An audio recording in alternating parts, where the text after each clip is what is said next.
నమస్తే అండి. నేను ఈరోజు కాలడి వచ్చానండి. కేరళ రాష్ట్రంలో ఉన్నటువంటి కాలడి.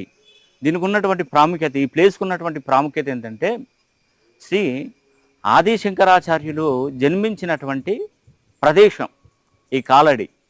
ఒక్కసారైనా మీరు ఈ పరమ పవిత్రమైనటువంటి నేలను తాకినట్టయితే మీ కర్మలన్నీ కూడా పటాపంచలైపోతాయని తాళపత్రాలు ఘోషిస్తున్నాయి. ఒక్కసారైనా ఈ ప్రదేశాన్ని తాకి మీ జన్మ పావనం చేసుకోండి. ముఖ్యంగా ఇక్కడికి రావడానికి కారణం ఏంటంటే, ఆగస్టు 9వ తారీఖున మరి కొద్ది రోజులు మాత్రమే ఉంది, ఇంకొక 3 రోజులు మాత్రమే ఉంది. ఆగస్టు 9వ తారీఖు. ఈ ఆగస్టు 9వ తారీఖున శని హోమం జరిపించుకున్నటువంటి ప్రతి ఒక్కరి ఇంట సిరుల పంటే. ఇక్కడ కనుక మనం మిస్ చేసుకున్నట్టయితే 30 సంవత్సరాల దానిక మళ్ళీ అవకాశం రాదండి.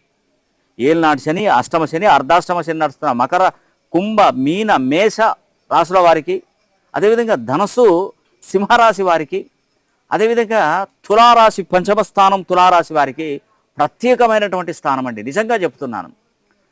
మీరు ఈ శని హోమం జరిపించుకోవడం వల్ల మీకు కలిగేటువంటి మంచి ఏంటంటే, వ్యాపార అభివృద్ధి జరుగుతుంది, ఉద్యోగ అభివృద్ధి జరుగుతుంది, ఉద్యోగాలు వస్తాయి, వివాహాలు జరుగుతాయి, విదేశీ ప్రయాణాలు ఉంటాయి, సొంత ఇంటి కళ నెరవేరుతుంది, ఆర్థిక స్థిరత్వం పెరిగిపోతుంది, మీరు అనుకున్న పనులు అనుకున్నట్టుగా జరుగుతాయి. దీర్ఘకాలికంగా ఉన్నటువంటి కోర్టు కేసులు, సమస్యల నుండి మీరు ఖచ్చితంగా బయటపడిపోగలుగుతారు.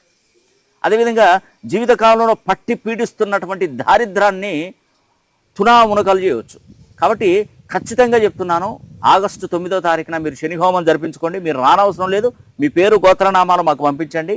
నేను శని హోమం జరిపించి ఆ వీడియో అనేది కూడా మీకు అందజేస్తాం.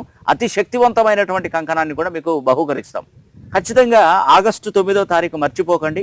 నేను మీ నుండి కోరుకున్నది ఒకటేనండి, మీకు మంచి జరిగి, శని హోమం జరిపించుకున్న తర్వాత మంచి జరిగి, మీ పిల్లోడికి ఉద్యోగం వచ్చి, మీకు వివాహాలు జరిగి, ఆరోగ్యవంతమైనటువంటి జీవితం గడిపి, మేము బాగున్నాం, జీవితంలో స్థిరపడిపోయాం అనే ఆలోచన మీకు వస్తుంది.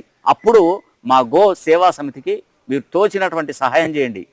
ఇప్పుడే మీ మనసులో అనుకోండి, ఖచ్చితంగా జరిగి తీరుతుంది. ఈ శని హోమం జరిపించుకోండి. అతి శక్తివంతమైనటువంటి కంకణాన్ని, ఆ వీడియోను పంపిస్తాను. కాబట్టి ఈ అవకాశాన్ని మిస్ చేసుకుంటే మనకు 30 సంవత్సరాల దాకా రాదు. ఎందుకంటే శని కుంభరాశిలో ఉన్నప్పుడు మాత్రమే శని హోమం. ఇది తప్పితే మళ్ళీ శని హోమం చేయించుకోవడానికి మనకు ఉండదు. ఎందుకంటే ద్వారాలు మూసుకొని పోతాయి. కుంభరాశిలో నుండి దాటిపోవడంతో మీనరాశిలోకి వెళ్ళిపోతే ఇక మనం చేసుకోవడానికి ఉండదు. మన అదృష్టం బాగుండి శని వక్రగతిలోకి వచ్చాడు, అంటే మళ్ళీ రివర్స్గా కుంభరాశిలోకి వచ్చాడు. ఇది సరైన టైం తులారాశి వారికి అయితే అద్భుతం అండి, మహా అద్భుతం. కాబట్టి ఒక్కసారైనా మీ శని హోమం జరిపించుకోవడం వల్ల మీకున్నటువంటి కర్మలన్నీ కూడా తొలగి అదృష్టం వరిస్తుందని కూడా నేను మీకు ఈ వీడియో ద్వారా తెలియజేస్తున్నాను.